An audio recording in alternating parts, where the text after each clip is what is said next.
नमस्कार, मैं हूं समीक्षा मिश्रा और आप देख रहे हैं दिल्ली क्राउन टीवी। तो शुरुआत करते हैं दिल्ली की मुख्य खबरों की, लेकिन उससे पहले आपसे एक जरूरी अपील है।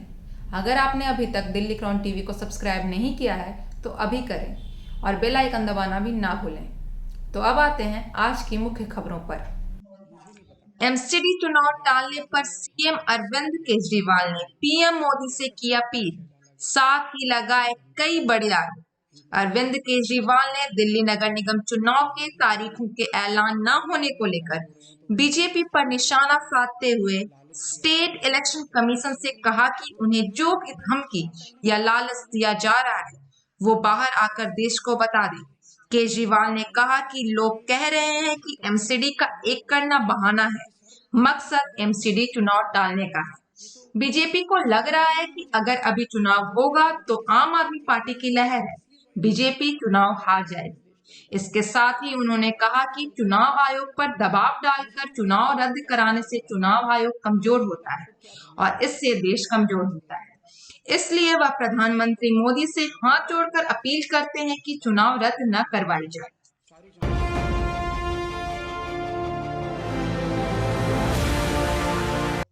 दिल्ली में टीचर्स की नियुक्ति के लिए परीक्षा का आयोजन हुआ था, लेकिन इसके बावजूद भी दिल्ली सरकार के स्कूल में शिक्षकों के पद नहीं भर सकेंगे। भर्ती ग्रेजुएट और पोस्ट ग्रेजुएट करने वाले नियमित शिक्षकों के पद पर हुई थी, लेकिन दिल्ली में अभी भी गेस्ट शिक्षक नियमित शिक्षकों की कमी को पूरी कर रहे हैं।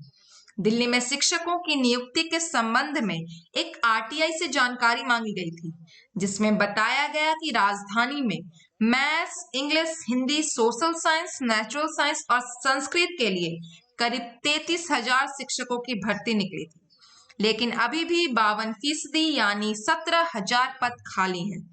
बताया गया कि सबसे ज्यादा कमी क्लास 10 तक मैथ्स पढ़ाने वाले शिक्षकों की है। फिर भी दिल्ली सरकार का कहना है कि नियमित शिक्षकों की कमी को गेस्ट शिक्षक पूरी कर रहे हैं।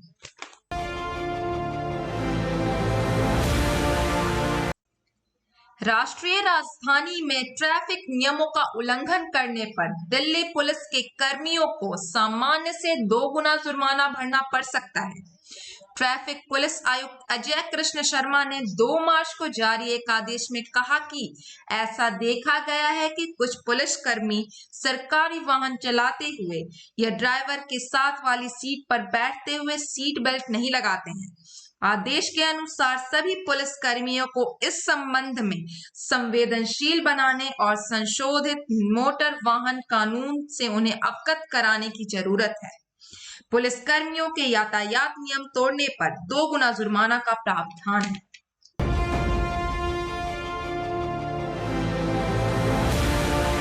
उत्तर पूर्वी दिल्ली स्थित गोकलपुर गांव में बीती रात करीब 1 बजे झुग्गी झोपड़ियों में आग लगने से हड़कंप मच गया।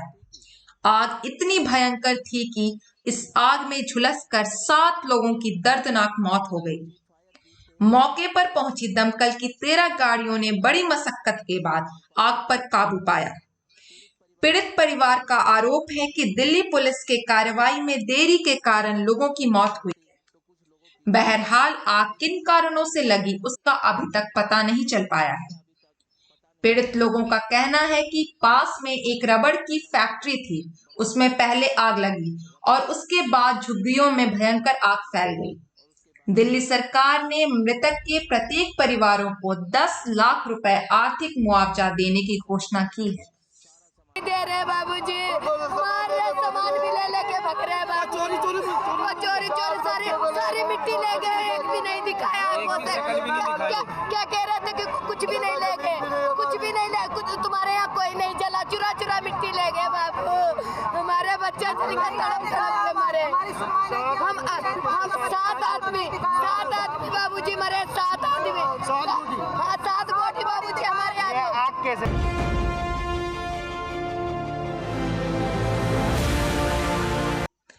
नॉर्थ दिल्ली पुलिस ने करोड़ों रुपए की लूट के एक सनसनीखेज मामले को सुलझाते हुए 5 शातिर अपराधियों को गिरफ्तार किया है।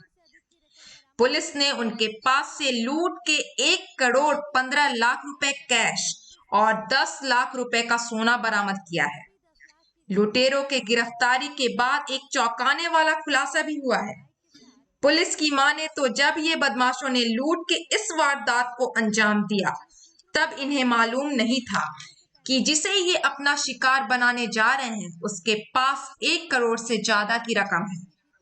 यही वजह है कि वारदात को अंजाम देने के बाद इन्होंने 1 लाख रुपए राजस्थान के खाटू श्याम मंदिर में चढ़ावे के तौर पर दान कर दिया।